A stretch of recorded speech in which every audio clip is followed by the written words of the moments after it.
Sa iba pang balita, nirekomenda po ng ilang senador na maglagay ang Philippine National Police ng permanenteng substation at checkpoint sa Marilake Highway. Ito ay kasunod ng nakababahalang karerahan ng mga motorsiklo sa nasabing Killer Highway kung saan isa ang nasawi kamakailan. Mayan Corvera sa balitang yan.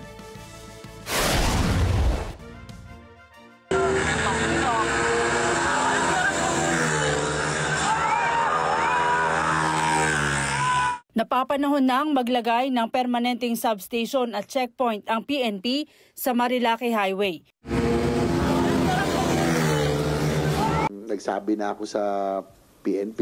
Ginawa ni Senador J.V. Ercito ang mungkahi matapos masawi ang isang motovlogger nang mabangga ng isang rider habang nakikipagkarera at nagsasagawa ng stunt na Superman ride sa main highway. Ayon sa senador na isa ring motorcycle enthusiast, marami ng riders ang namatay at naaksidente dahil sa ginagawang racetrack dahil walang nagbabantay.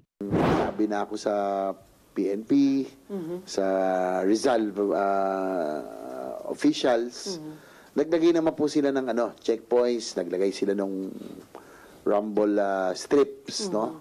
Doon sa mga areas na kailangan, pero nagtuloy-tuloy pa rin eh. Kaya nga, actually, yung makasama namin sa club ko, yung Club 200, may na-aksidente doon na hindi naman niya kasalanan, no? Binangga siya. So, we have been, actually, we also had Make Marilake Safe ride before, kaya lang, nagbalik na naman. No? Titino, pag nandiyan yung HPG, umaayos sila, tumitino. Kaya lang, hindi kasi, dapat siguro gawin na ng PNP na regular na nandun talaga everyday. Nadismaya ang senador dahil ang lugar maituturing ng #1 tourist destination dahil sa dami ng mga bumibisitang turista, pero nababahiran ngayon ng takot dahil sa mga nangyayaring aksidente. Nangihinayang ang mambabatas na apektado ang sumisiglang negosyo at ekonomiya ng probinsya. Inimbitahan naman ni Ercito ang mga motorcycle riders na lumahok sa kanilang inorganisang Make Marilake Safe Again, na dadaluhan din ng mga kilalang motorcycle enthusiast at mga opisyal ng LTO at PNP. Dapat siguro ang suggestion natin, dapat talagang on a daily basis maglagay na ng substation doon or para yung checkpoint. Pag may checkpoint kasi umaayos naman sila eh, di ba? Hindi na ginagawang racetrack. So ang nangyari kasi sa HPG, random, hindi araw-araw, no? Basta sumisipot may mga araw.